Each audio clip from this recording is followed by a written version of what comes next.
우리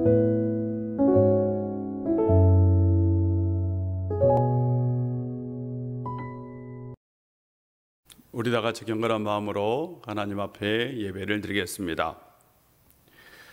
하나님은 우리의 피난처시요 힘이시니 환난 중에 만날 큰 도움이시라. 그러므로 땅이 변하든지 산이 흔들려 바다 가운데 빠지든지 바닷물이 솟아나고 뒤놀든지 그것이 넘침으로 산이 흔들릴지라도 우리는 두려워하지 아니하리로다. 아멘. 하나님 아버지, 오늘도 우리 가운데 함께 해주시고 은혜 주셔서 주님 앞에 예배드릴 수 있도록 이끌어 주시니 감사합니다. 하나님은 우리의 힘이시오 피난처시오 환난 중에 만날 큰 도움이 되신 줄을 믿습니다. 우리가 이 세상 두려움 가운데, 고난 가운데, 고통 가운데 있을 때에 우리를 붙드셔서 우리가 두려움 가운데서도 두려움을 이기고 온전히 믿음으로 늘 승리할 수 있는 삶을 살 수 있도록 오늘도 우리 가운데 말씀으로 역사하여 주시옵소서.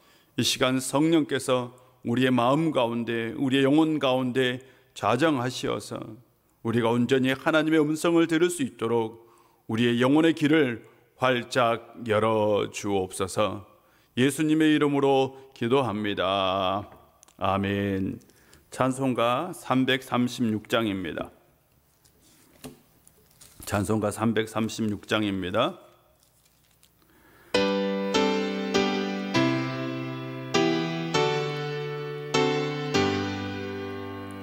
환난과 핍박 중에도 성도는 신앙 지켰네. 이 신앙 생각할 때에 기쁨이 충만 가도다. 성도의 신앙 따라서 죽도록 충성하겠네. 옥중에 매인 성도나 양심은 자유 얻었네. 우리도 고난 받으면 죽어도 영광 되도다. 성도의 신앙 따라서 죽도록 충성하겠네. 성도의 신앙 본받아 원수도 사랑하겠네.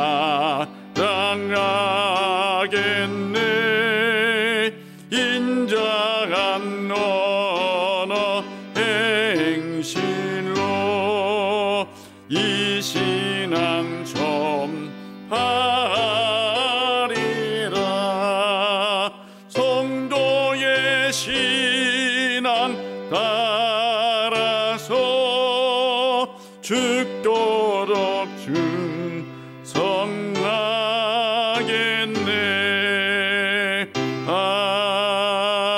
아멘. 하나님 말씀은 마가복음 1장 12절과 13절입니다. 마가복음 1장 12절 13절입니다. 하나님 말씀 봉독합니다. 성령이 곧 예수를 광야로 몰아내신지라. 광야에서 40일을 계시면서 사탄에게 시험을 받으시며 들짐승과 함께 계시니 천사들이 수종 들더라. 아멘. 하나님께서 우리 성도님들 가운데 함께 해주셔서 늘 평안과 기쁨과 또한 평강으로 살아갈 수 있는 성도님들 되시기를 바랍니다. 지난 주일날 집회를 갔더니요, 아들이 이런 얘기를 해요. 아빠, 설교 중에 목소리가 갑자기 커졌어요 라고 얘기를 하는 거예요. 지난주 제가 설교를 하면서 아마 설교를 할 때에 목소리가 커야 하지 않을 부분에 굉장히 크게 아마 제가 설교를 했던 것으로 보여요. 그런데 다 이유가 있었답니다. 예배를 이렇게 들이미고 이제 설교가 막 시작되는데 어떤 분이 이렇게 보니까 설교에 집중하지 않고 막 설교가 시작됐는데요. 설교에 집중하지 않고 이렇게 막 두리번거리고 주보도 보고 전혀 집중하지 못하는 거예요. 그래서 제가 나도 모르는 사이에 그분을 보다가 시험에 든 거죠.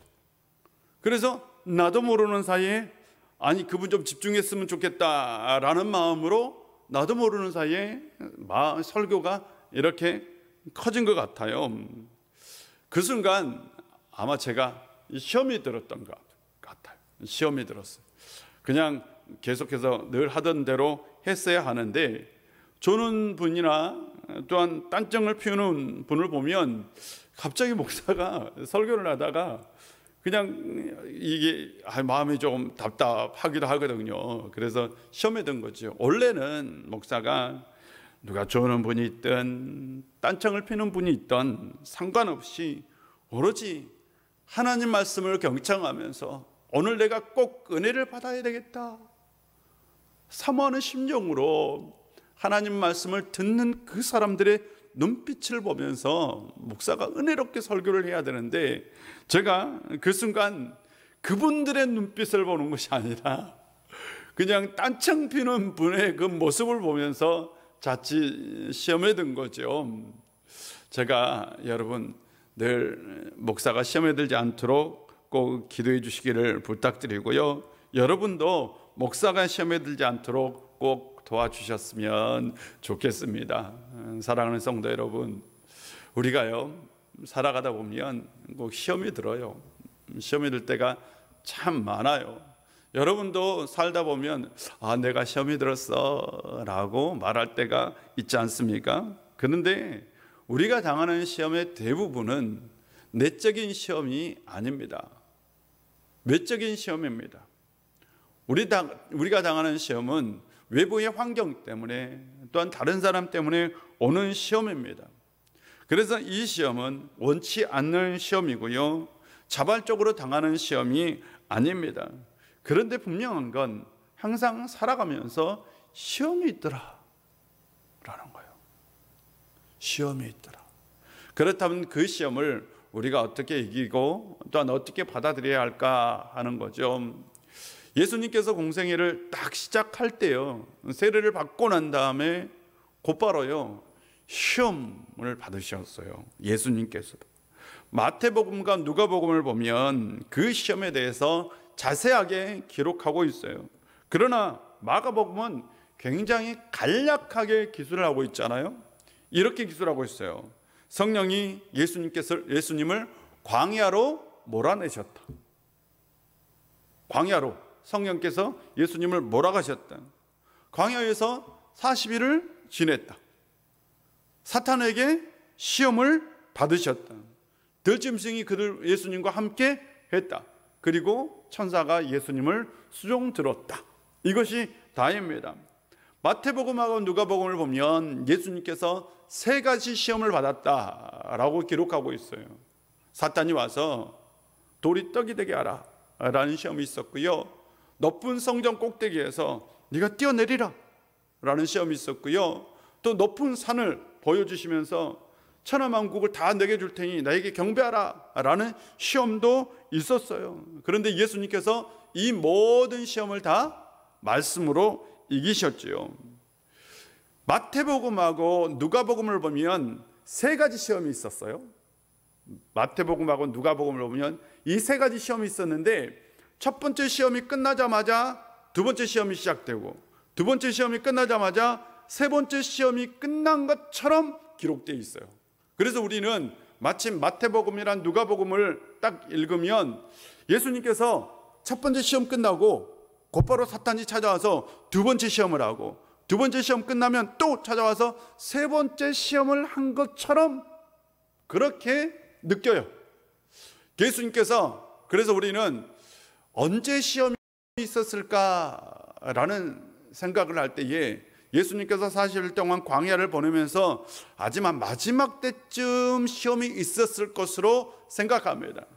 그런데 마가복음을 보면 예수님께서 40일을 광야에 있었다, 그런데 사탄이 와서 예수님을 시험했다라고 기록하고 있어요.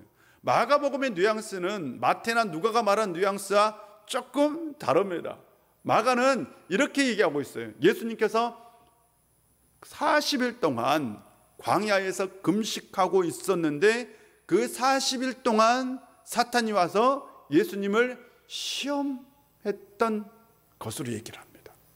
그러니까 어떻게 보면 첫 번째 시험 있고 난 다음에 두 번째 시험이 시간의 간격이 있었을 수 있어요. 두 번째 시험이 있고 난 다음에 세 번째 시험에도 시간의 간격이 있었을 수 있어요. 마가복음은 그런 뉘앙스를 가지고 있습니다. 그래서 마가복음을 보면 예수님께서 광야 시간 내내 40일 동안 사탄의 시험이 있었던 것처럼 얘기를 하고 있다는 거죠.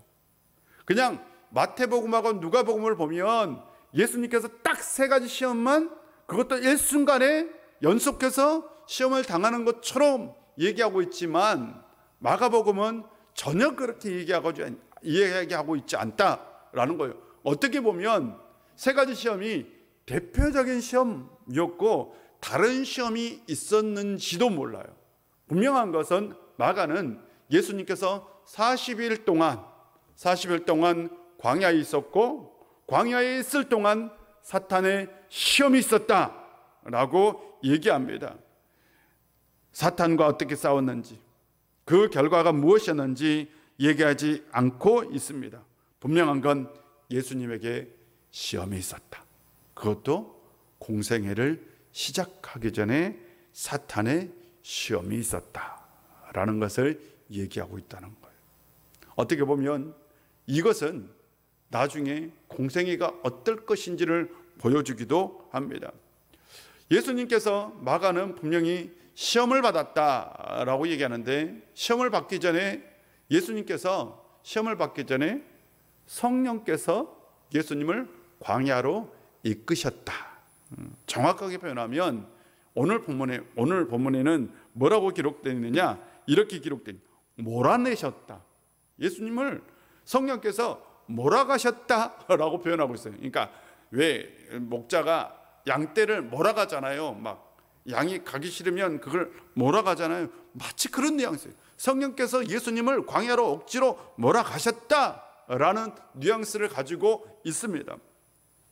세례를 받았을 때 예수님께서 세례를 받을 때에 성령께서 예수님께 임재했어요.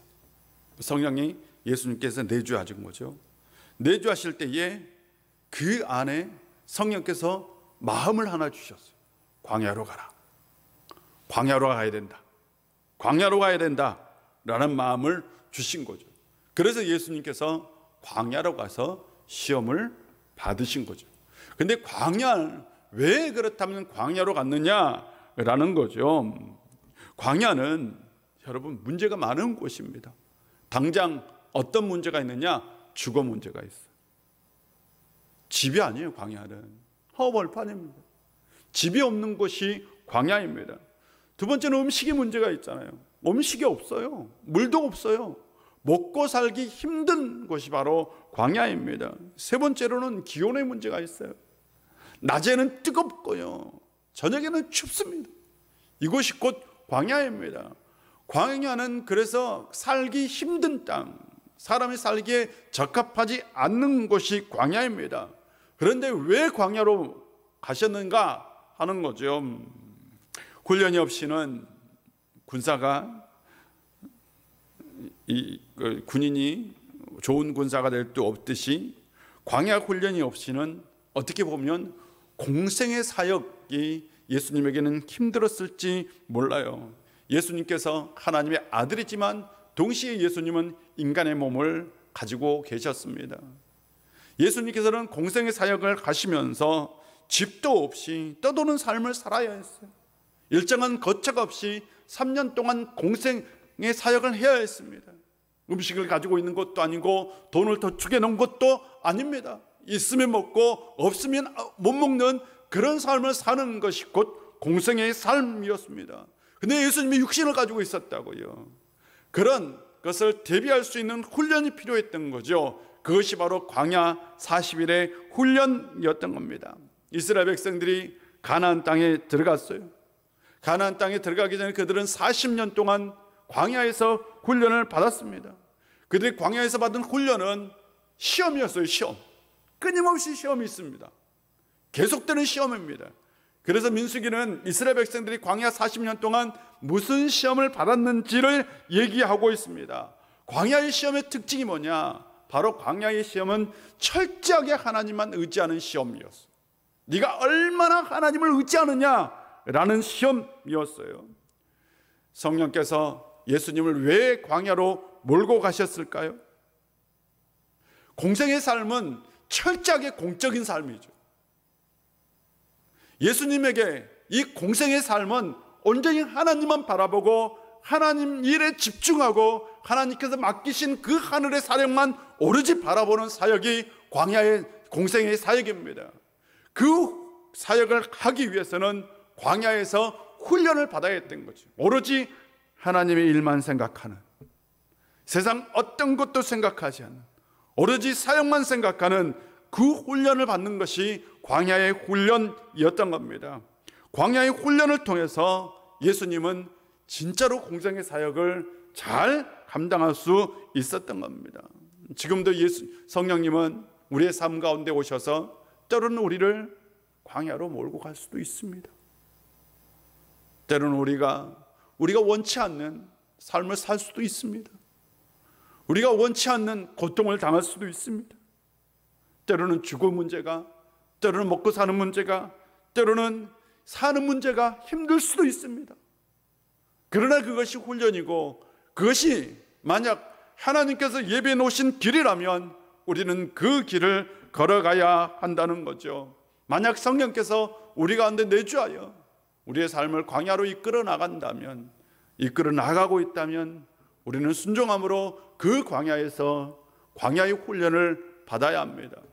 혹시 우리 성도님들 가운데 삶이 광야라면 그 훈련을 잘 통과할 수 있는 성도님들이 되시기를 바랍니다. 또한 두 번째로 보면 예수님께서 광야에서 사탄의 시험을 받았다라는 거죠. 사탄에게 시험을 받았다. 사탄이 누구인가? 사탄이 존재하는가? 마귀가 존재하는가? 굉장히 궁극적인 질문이죠. 그런데 분명한 것은 성경은 창세기부터 아예 사탄의 존재를 언급하고 있다는 거죠. 사탄은 분명히 성경은 존재한다라고 얘기합니다. 이 사탄은 세상이 만들어질 때에 만들어진 존재는 아닙니다. 창세기에는 사탄이 피조물이 아니라고 기록하고 있습니다. 하나님으로부터 세상을 만들 때 피조된 존재는 아닙니다. 아마 그 이전에 있었던 존재로 보입니다. 또 하나, 이 사탄은 영적인 존재이고 시험하는 자이며 동시에 유혹하는 자이기도 합니다.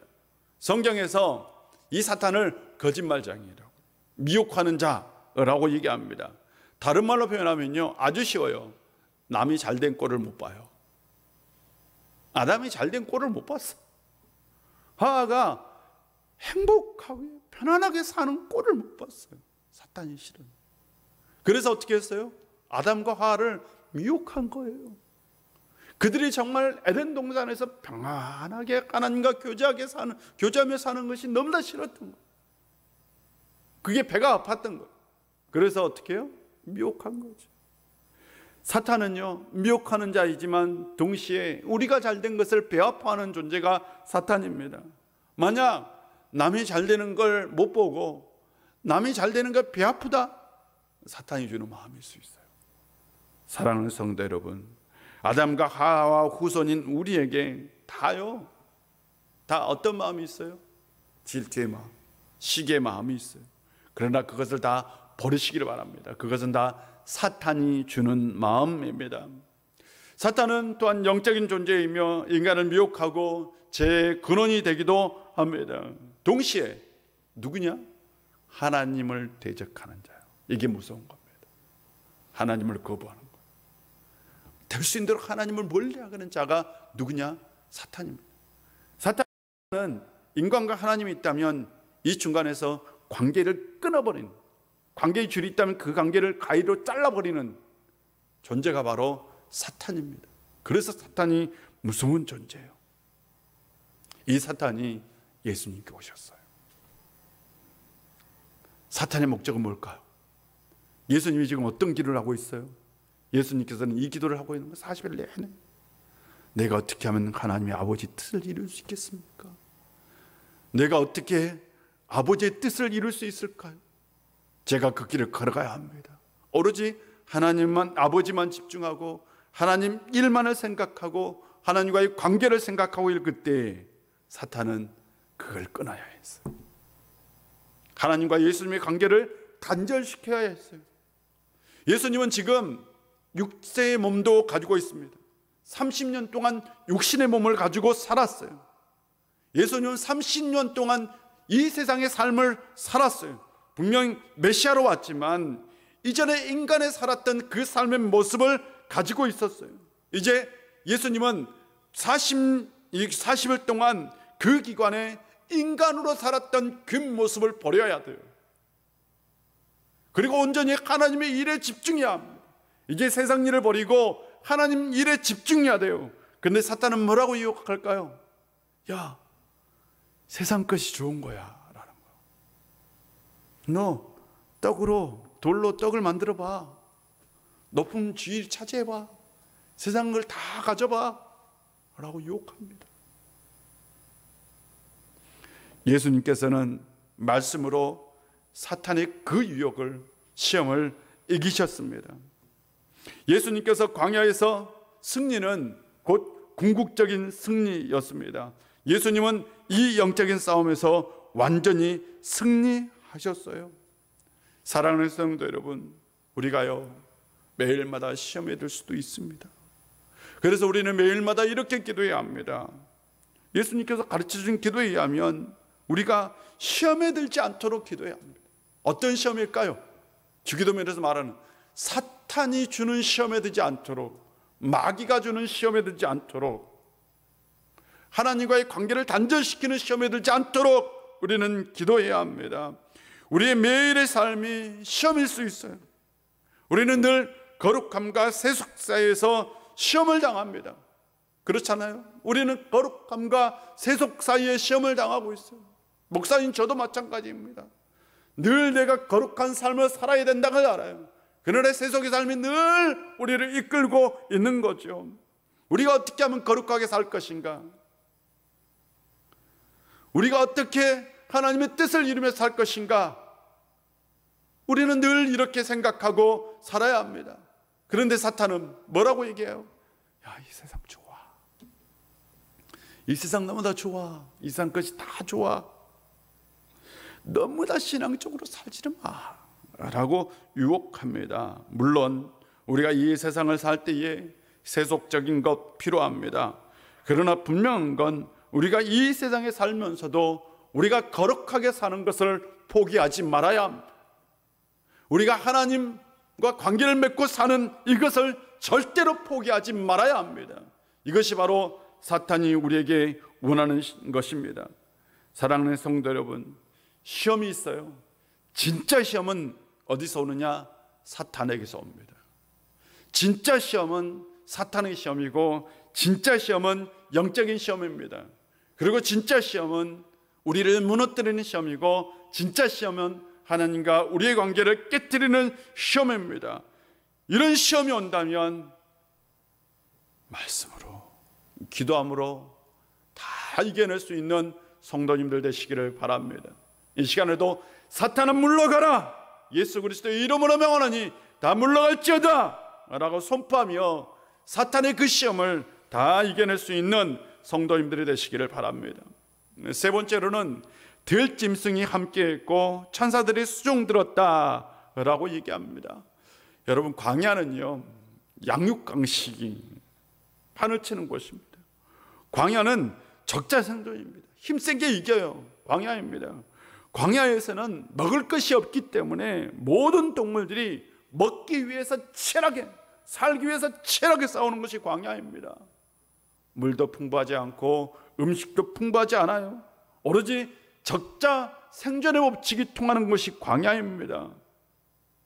이런 곳에서 사람이 무기를 가지지도 않고 홀로 그것도 금식을 하면서 그 광야에서 40일을 보낸다는 건 죽은 것과 마찬가지예요, 여러분.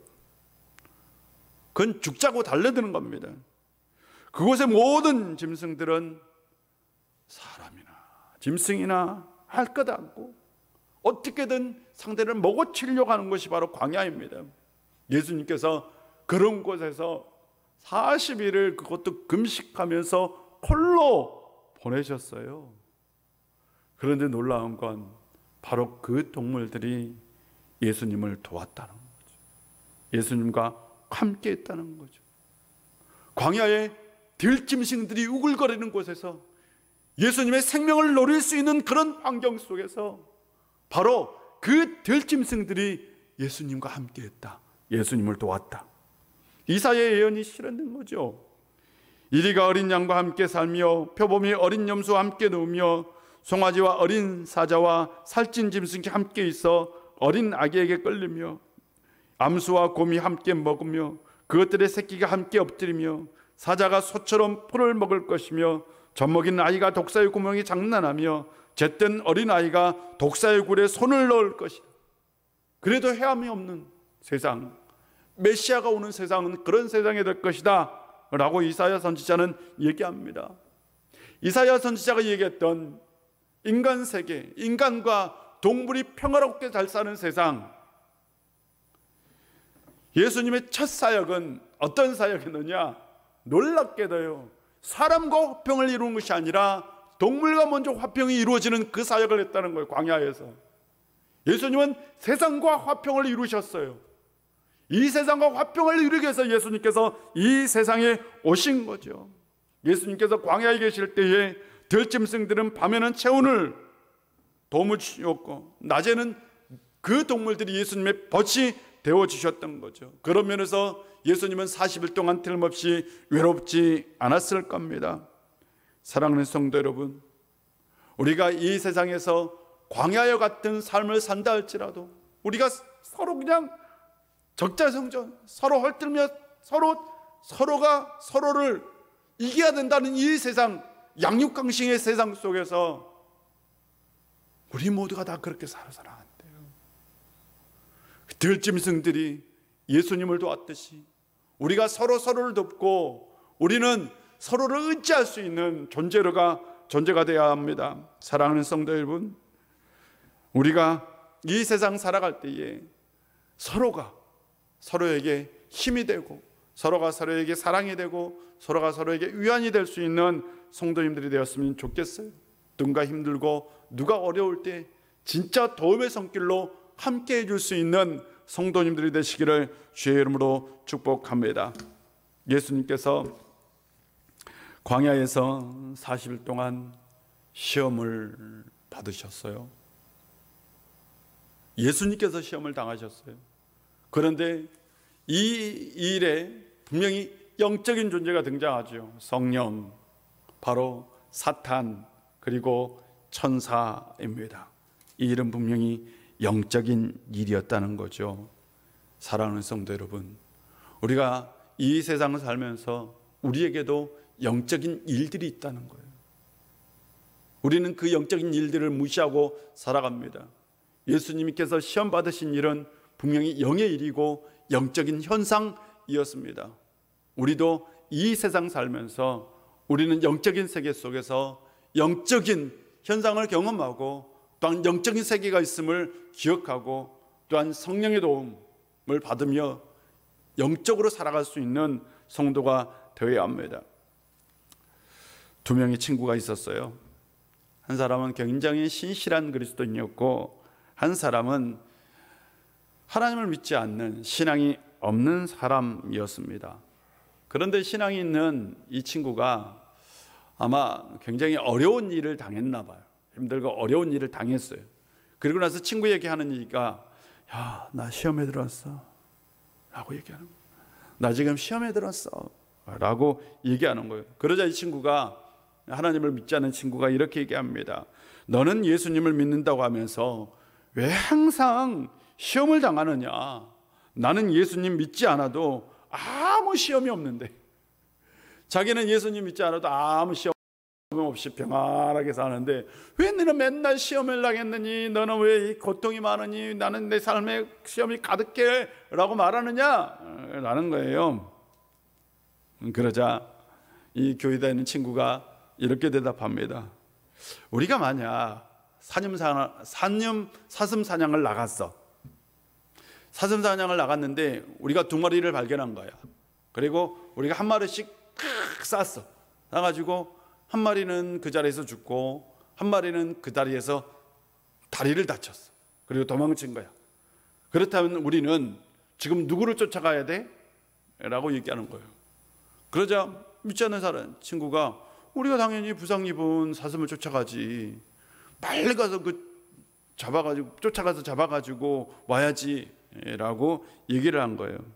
그러자 이 친구가 이렇게 얘기합니다. 맞아.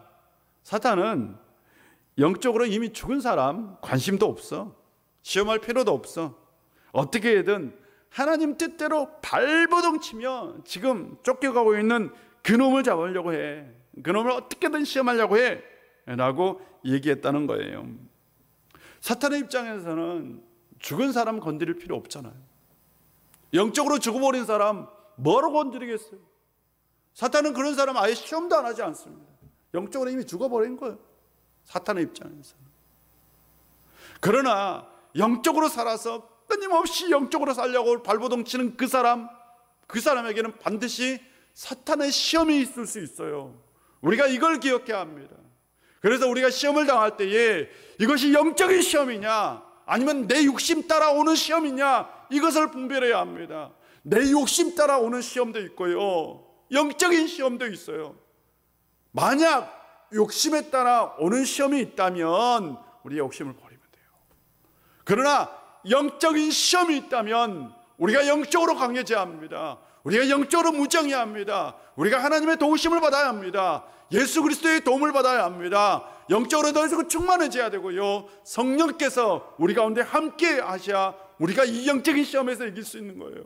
내 힘, 내 능력으로 영적인 시험을 헤쳐나갈 수는 없어요. 오로지 성령께서 우리를 도와주셔야 우리가 이 영적인 시험에서 이길 수 있고, 예수님께서 우리 가운데 함께 하셔야 우리가 이 영적인 시험에서 이길 수 있는 겁니다.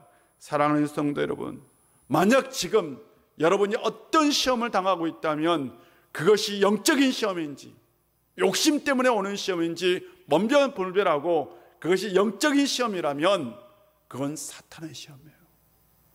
사탄의 시험이 있다면 영적으로 깨어나시기를 바랍니다. 그리고 영적으로 무장해서 영적으로 싸울 수 있는 성도님들이 되시기를 주의 이름으로 축복합니다. 예수님께서는 말씀으로 이겼어요. 여러분도 말씀으로 사탄의 시험을 이길 수 있는 성도님들 되시기를 바랍니다. 기도하겠습니다. 아버지 하나님, 오늘도 우리 가운데 함께해 주시고 은혜 주셔서 참 감사합니다. 아버지 하나님, 우리가 우리의 삶 가운데 있는 시험이 있을 때에 그것이 영적인 시험이라면 그것을 사탄의 시험인 줄 알고 우리가 그 시험에서 반드시 이길 수 있도록 우리의 삶 가운데 함께하여 주시옵소서. 우리가 영적인 군사로 다시 일어날 수 있도록 우리를 깨워 주옵소서. 예수님의 이름으로 기도합니다. 아멘. 우리 찬송가 337장입니다.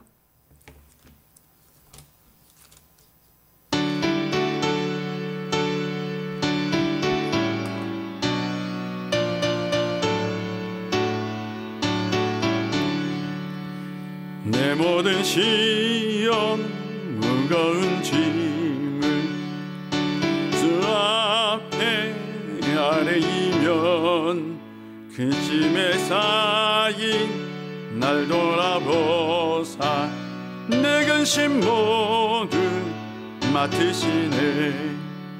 무거운 짐을 나 홀로 지고 견디다 못해 쓰러질 때 불쌍히 여겨 구원해 주리.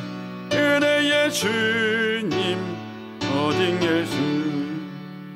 내 모든 괴로움 닥치는 환난 주 예수 앞에 아래이면 주께서 친히 날 구해 주사 넓으신 사랑 베푸시네.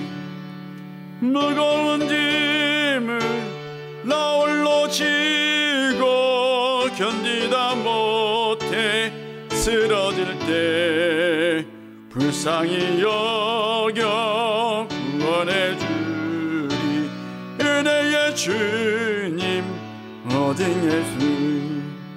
내 짐이 점점 무거워질 때 주 예수 앞에 아래이면 주께서 친히 날 구해 주사 내 대신 짐을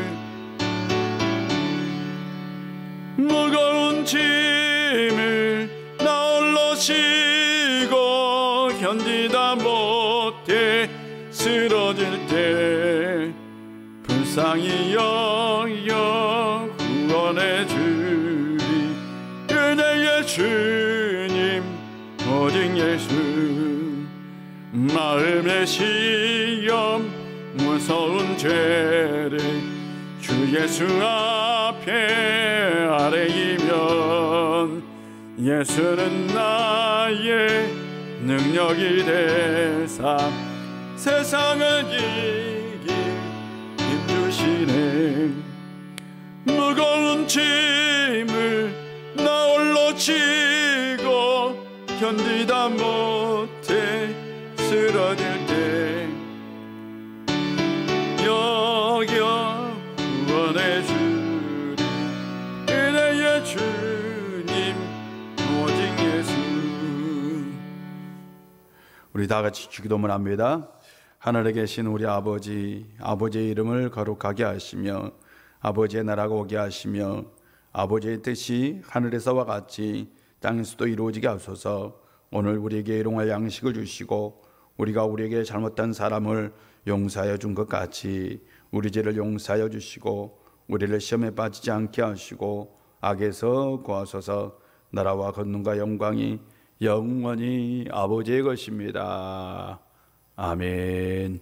우리 계속해서 기도할 때에 교회를 위해서 우리 예배가 빨리 회복될 수 있도록 우리 성도들의 마음도 빨리 회복될 수 있도록 또한 코로나의 두려움도 다 이겨낼 수 있도록 그리고 우리 우일교회가 날마다 부흥하는 교회가 될 수 있도록 위해서 기도해 주시기를 바랍니다. 그리고 여러분 가정과 자녀들을 위해서 그리고 환우들을 위해서 우리 다 같이 기도합시다. 기도하겠습니다.